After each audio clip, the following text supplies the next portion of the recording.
If the limited company sells the trade of the business, it's going to get taxed twice.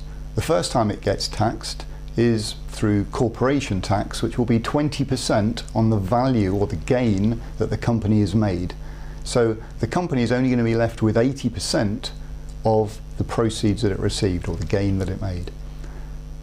There's one more problem, which is the money has to be taken out of the company. So in order to get the money out of the company, the entrepreneur needs to liquidate the business, and he will make a capital gain of which, if he ticks the right box on his tax return, and that's presently G15 on the tax return, he will be entitled to only pay 10% capital gains tax. So the first time the company gets taxed at 20%, and on the remaining 80% that's left, we're going to rip out 10% for capital gains tax. That will leave a total of 72% of the proceeds if a limited company sells its trade.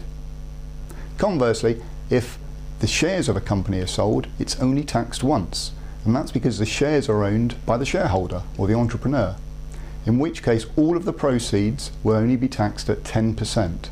So the entrepreneur is left with 90% of the value of the proceeds.